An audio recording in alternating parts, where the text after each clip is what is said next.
In pro assessments, given a tipping point occurs, three narratives or scenarios are detailed that ultimately are used to calculate the 10th, 50th, and 90th percentile impacts to the value of the enterprise as measured in net present value of free cash flow, arguably one of the best measures of enterprise value.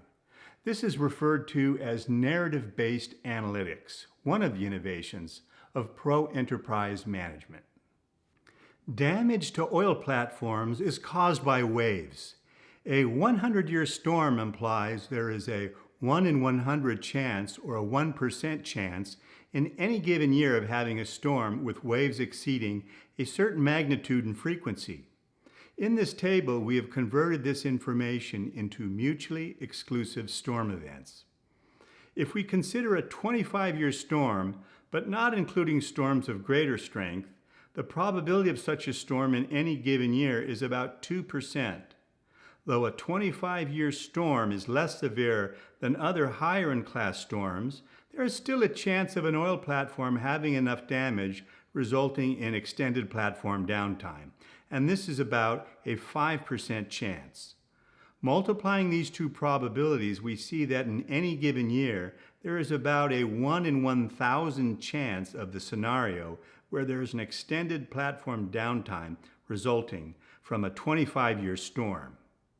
We can now use the same method to calculate the probability of extended platform downtime for a 50-year storm and a 100-year storm and so forth by storm class. Adding the probabilities by scenario, we calculate the tipping point probability of extended platform downtime for any one platform in any given year at about a 0.6% chance or less than a 1% chance. A discussion was held with the executives and company subject matter experts to detail the surprisingly bad 90th percentile narrative, the surprisingly good 10th percentile narrative, and the median 50th percentile narrative. Importantly, these stories are created in that order. There are two parameters that drive the financial impacts of these narratives: the number of extended downtime days and the total cost of repairs and restarting an oil platform. The number of extended downtime days determines the number of lost production days, which informs the lost revenue calculation. A team detailed the line items of potential total cost impact for repairing and restarting an oil platform subsequent to a damaging hurricane. A cost template was made to be applied to a total of 40 oil platforms. Large oil and gas companies tend to self-insure for these types of risks, so there are no insurance-related costs or benefits in this example. Consider the narrative-based impact assessment for oil platform number 7 before investment in action. That is, given the retrofit project is not pursued. The unit of measure we will use to measure financial impacts is millions of dollars. The impacts assessed include lost revenue accounting for the duration of lost production days, total capital charges for repairing and restarting an oil platform after it is damaged by a hurricane, and total expenses for repairing and restarting an oil platform after it is damaged by a hurricane. The surprisingly bad 90th percentile narrative implies that if a hurricane damage results in extended downtime that is repairable without an oil spill, then about 120 lost production days would incur, resulting in nearly $1.5 billion in lost revenue. Total capital and expense charges associated with repair and restart of oil platform number 7 would be about $7.2 million and $12 million respectively. The surprisingly bad or 90th percentile scenario represents a financial impact scenario where there is only a 10% chance that the actual scenario would be worse as measured in net present value. If there is any correlation among any of the parameters, then that should be reflected in the numerical values, so that the comprehensive scenario is both coherent and consistent. The same must be true for the surprisingly good 10th percentile scenario, as well as the median 50th percentile scenario. The 10th percentile scenario represents a financial impact scenario where there is only a 10% chance that the actual scenario would be better as measured in net present value. Subject matter experts believe that if an oil platform is retrofitted, the annual tipping point probability can be reduced by 50%.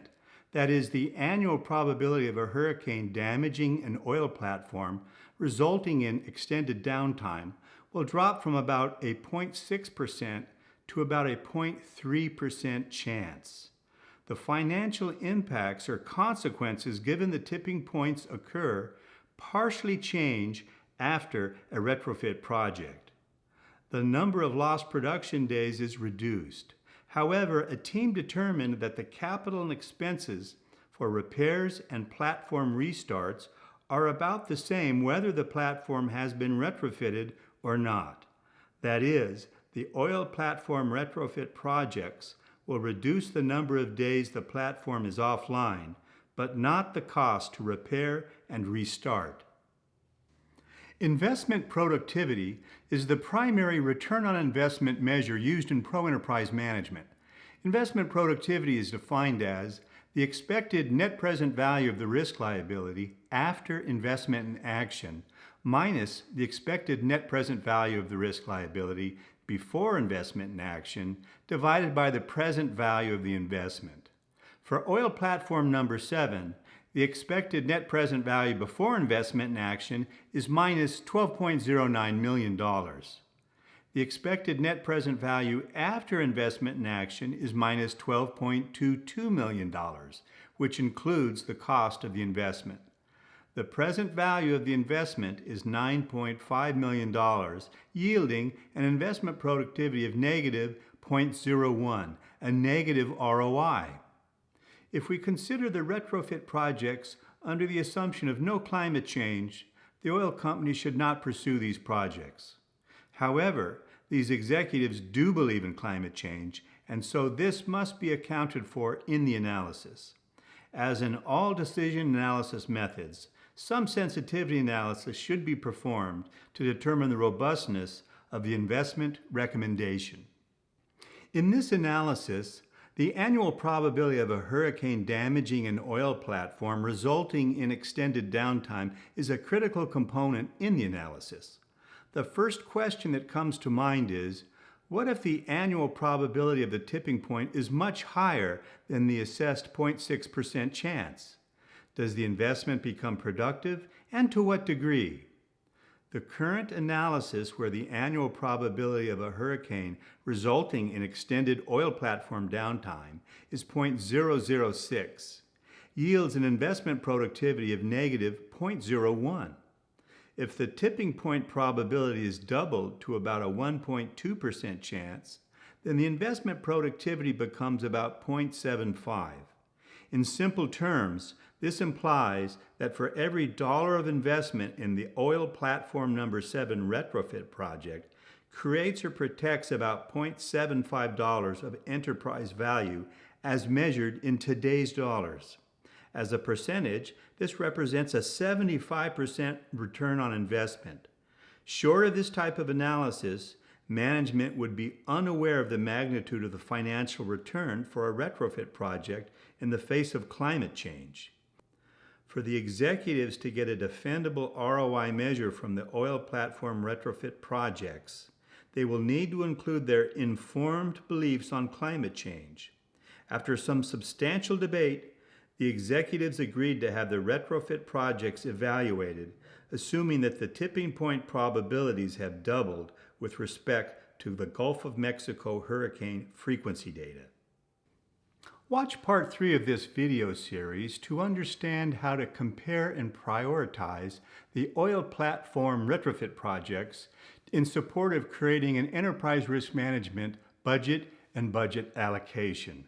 Contact us and apply Pro Enterprise Management Analytics to determine your best value climate change preparedness plan or business resilience investments. For more information, check out our website and pick up a copy of my latest book, Problem, Risk, and Opportunity: Enterprise Management.